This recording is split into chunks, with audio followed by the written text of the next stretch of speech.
Israel और Iran के युद्ध को लेकर के भारत में प्रचलित दो कहावतों का उदाहरण सहित उल्लेख आज के वीडियो में करूंगा। जरा ध्यान से बात को सुनिएगा। पिछले 3-4 दिनों से अगर देखा जाए तो भारत में मौजूद जो वामपंथी मीडिया तंत्र है, जो इनका इकोसिस्टम है, वो लगातार एक बात कहने में लगा हुआ था कि ईरान ने इजराइल को लगभग तबाह कर दिया है, इजराइल ख़त्म होने की स्थिति में है, ईरान बहुत भारी पड़ रहा है, वगैरह वगैरह वगैरह। ये जितने ये पत्रकार हैं, रवीश कुमार इसको ना कहा करिए, रवीश कुमार कहा करिए, मतलब कूड़ा आदमी है ये। तो ऐसे ही इसके जितने चेले चापड़ अभिसार वगैरह ये जितने हैं, ये आप देखेंगे पुण्य प्रसून वाजपेयी वगैरह, लगातार ये अंट संट बकवास ये लोग किए पड़े थे। वो एक कहावत है, जो दो कहावतों की बात मैं कर रहा हूँ। पहली कहावत 100 सुनार की और एक लोहार की।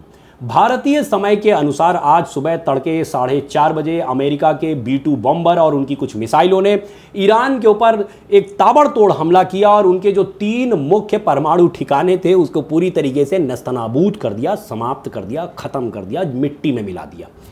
कहने का मतलब यह है, वही जो मैंने कहावत बताई कि 100 सुनार की जो लगातार ईरान कर रहा था और एक लोहार की, यानी कि जो इजराइल और अमेरिका की तरफ से इनके ऊपर अटैक किया गया, एक तगड़ा अटैक किया गया। और ये जो मैं कहावत कह रहा हूँ, वो कहावत क्यों कह रहा हूँ, थोड़ा और आगे बढ़ते हैं, मैं 2 बिंदु इसमें रखना चाहूँगा। पहली बात, इन्होंने कहा कि ईरान भारी पड़ रहा है, किस आधार पे कहना चालू किया कि ईरान ताबड़तोड़ खूब सारी मिसाइलें फायर कर रहा है और जो है इजराइल की बहुत सारी इमारतों को उसने खंडहर में तब्दील कर दिया है और इसलिए उनको ऐसा लगता है कि ईरान इस युद्ध में भारी पड़ रहा है। मैं इनको कुछ बात समझाना चाहता हूँ। देखिए, युद्ध जो होता है वो एक प्लानिंग के साथ लड़ा जाता है। देखिए, जैसे मैं IIT JEE के लिए बच्चों को पढ़ाता हूं, तो मैं भी पहले बच्चों को बताता हूं कि एक क्वेश्चन को सॉल्व करने के लिए, एक बड़े एग्जाम को निकालने के लिए आपको अपनी एक प्लानिंग बनानी पड़ती है। कैसे आप इस एग्जाम को फोड़ने वाले हैं, कैसे इस एग्जाम को में सफल होने वाले हैं, उसके लिए फिजिक्स में कैसे पढ़ना है, किन किताबों से पढ़ना है, कैसे रिवीजन वर्क करना है, एक प्लानिंग बनानी पड़ती है ना, एक टारगेट तो फिक्स करना पड़ता है। इजराइल ने इस युद्ध को पूरी तरीके से प्लानिंग के साथ अभी तक लड़ा है। जरा ध्यान से बात को समझिए। इजराइल ने अपना टारगेट फिक्स किया कि अगर उसे इस युद्ध में सफलता हासिल करनी है तो उसके लिए उसे किन किन लोगों को मारना है। पहली बात, उसने अपना एकदम लक्ष्य क्लियर किया कि जो वहां का परमाणु ठिकाने हम उसको उड़ाना चाहते हैं। ठीक। दूसरी चीज, उसने उसके लिए समझा कि किसको किसको मारने की जरूरत है और उसके लिए उसने समझा कि पॉलिटिकल लीडरशिप में किसको मारना है, जो उनकी मिलिट्री लीडरशिप है उसमें किसको मारना है, जो परमाणु वैज्ञानिक है उनको किसको मारना है। वो सारी प्लानिंग करने के बाद, और देखिए कितनी प्रिसाइजली उसने अटैक किया है इजराइल ने। एक बिल्डिंग में, उसके एक फ्लैट में कौन सा उनका सैन्य अधिकारी रह रहा था, सीधे उसी को मारा गया। इतना प्रिसाइज अटैक। यानी कि इजराइल ने अभी तक एकदम स्पष्ट किया है कि उसने एक लिस्ट जारी की कि भाई हम इसको मारना चाहते थे, हमने मार लिया। इसके बाद आज अगर देखा जाए तो भारतीय समय के अनुसार सुबह 4:30 बजे अमेरिका भी इस युद्ध में उतर आता है और उसने अपने B-2 बॉम्बर की मदद से और इसके अलावा उसकी कुछ और मिसाइलों की मदद से उसने ईरान के जो 3 बड़े परमाणु ठिकाने थे उनको भी तबाह कर दिया, उनको भी समाप्त कर दिया। यानी इजराइल ने जितनी कुछ अभी तक प्लानिंग की, उस प्लानिंग में काफ़ी हद तक सफल हुआ। इसलिए मैं इसको कह रहा हूँ कि अकल बड़ी या भैंस। तो देखिए क्या है कि जो इजराइल ये युद्ध लड़ रहा है वो अकल से युद्ध लड़ रहा है और जो ईरान ये युद्ध लड़ रहा है वो भैंस की तरीके से युद्ध लड़ रहा है कि चले जा रहे, मतलब जैसे नहीं माटी में लोटते रहती है भैंस, वैसे माटी में लोट रहे हैं कि हम ये धाएं धाएं धाएं धाएं धाएं धाएं बस फायर किए जा रहे हैं। इनको ये लग रहा है कि हम इजराइल की कुछ इमारतों को खंडहर में तब्दील कर देंगे तो इससे इजराइल युद्ध हार जाएगा और ये युद्ध जीत जाएंगे। इनको ये बात समझ में नहीं आ रही है। इजराइल उस कौम का नाम है जो 1000 सालों तक अपने घरों से दूर रहा, मतलब उसकी जमीन से उसको मार के भगा दिया गया था।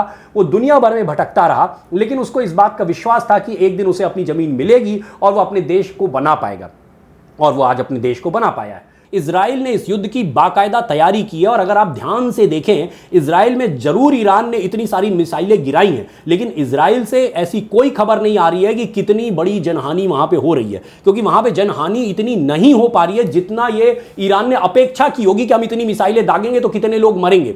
क्योंकि इजराइल ने किया क्या है, जितनी भी RWA यानी जितनी भी कॉलोनीज है जहां पे लोग रहते हैं वहां पे पर्याप्त मात्रा में बंकर बना रखे थे और इसके अलावा अपनी जनता की पूरी ट्रेनिंग कर रखी थी। जैसे ही सायरन बजेगा, जैसे ही वहां के सैन्य लोगों को यह पता चलता है कि वहां से कोई अटैक हो रहा है, वो उस लोकेलिटी में तुरंत वहां पे सायरन बजाते हैं। लोग तुरंत अपने जो बंकर्स में चले जाते हैं, वहां पे सुरक्षित हो जाते हैं। इसके बाद जब लगता है कि अब आसमान साफ है, अब कोई अटैक नहीं हो रहा है, फिर से सायरन बजाया जाता है, लोग बाहर निकलते हैं, एक एक आदमी की गिनती होती है और इससे पता चलता है कि कोई जनहानि तो नहीं हुई, किसी तरीके का कोई हताहत तो नहीं हुआ। और इस तरीके से वहां की जो सरकार है, वहां की जो सेना है, वो अपनी जनता की रक्षा कर रही है। ठीक है कि बिल्डिंगें आप तबाह कर रहे हैं, लेकिन वो बिल्डिंगें फिर से बन जाएंगी। इजराइल जो युद्ध लड़ रहा है, इजराइल इस बात का युद्ध लड़ रहा है कि ईरान का जो वो परमाणु प्रोग्राम है, उसको वो सालों वो पीछे ढकेल दे, और वो सालों पीछे ढकेल चुका है। तो वो अपने लक्ष्य में काफी हद तक सफल है।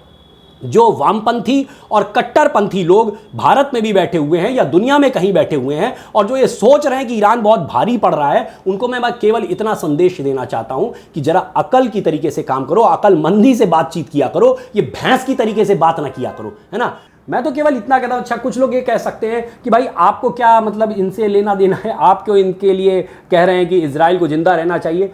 भाई इजराइल की जो सभ्यता है, यानी कि यहूदी भी एक पुरानी सभ्यता है, लगभग 4000 साल पुरानी सभ्यता है। और समझिए पूरी दुनिया में यहूदियों का यही एकमात्र देश है। ठीक, इसके अलावा अब जैसे मैं अपनी बात करूं तो भारत में जो सनातन संस्कृति है, ये उससे भी ज़्यादा पुरानी है। भारत में ही बहुत सारे लोग बैठे हुए हैं जो कि कहते हैं कि सनातन संस्कृति को इरेडिकेट कर दिया जाना चाहिए।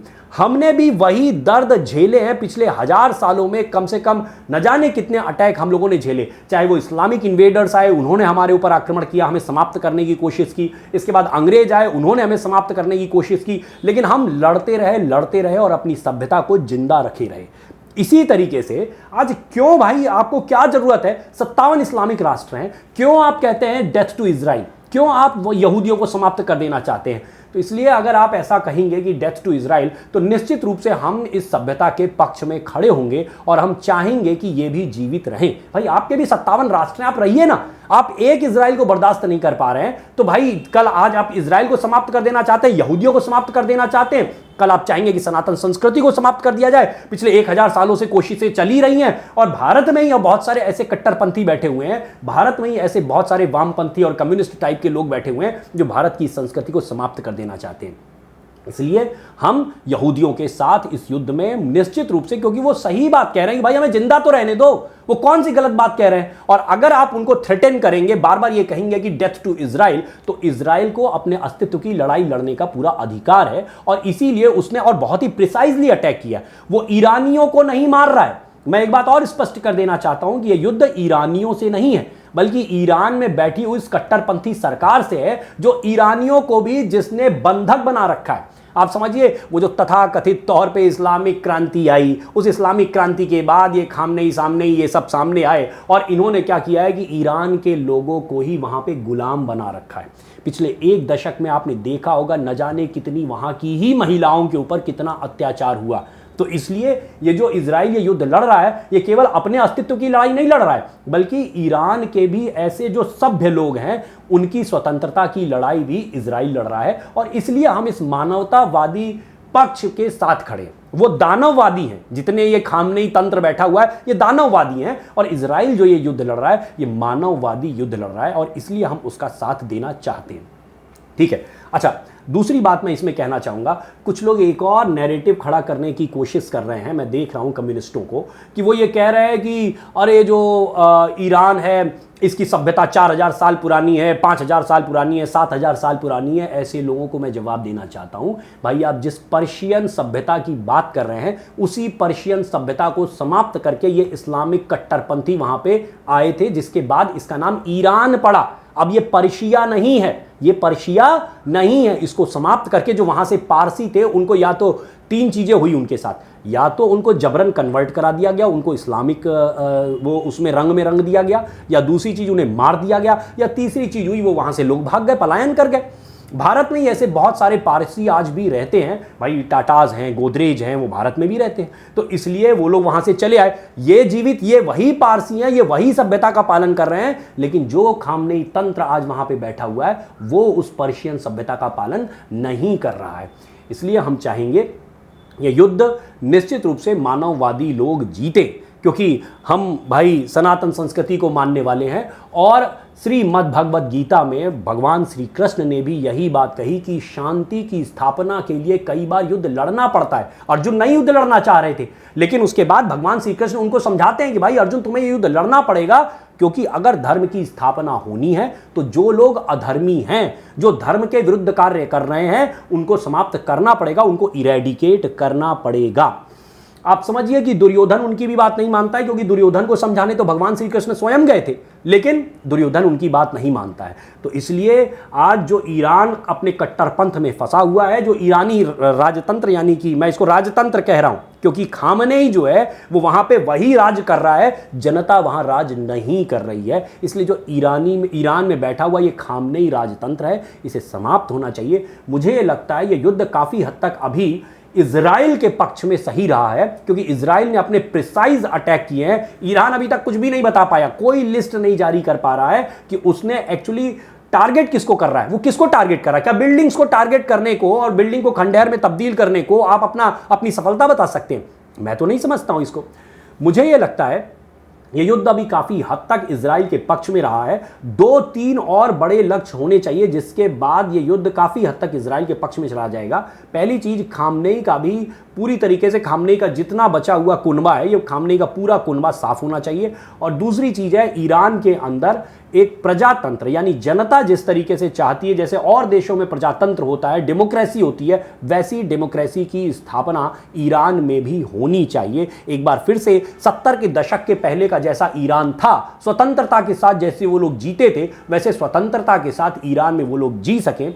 ऐसा यदि होता है तो युद्ध मैं समझता हूं काफी हद तक सफल रहेगा। और ये युद्ध इसी दिशा में जा रहा है और हमें पूरा विश्वास है ऐसा हो सकेगा। अगर मेरी बातों से किसी को कुछ बुरा लगा हो तो मैं उसमें कुछ कर नहीं सकता हूँ। जो मेरे अपने विचार हैं, मैं अपने विचार रख रहा हूँ, ठीक है।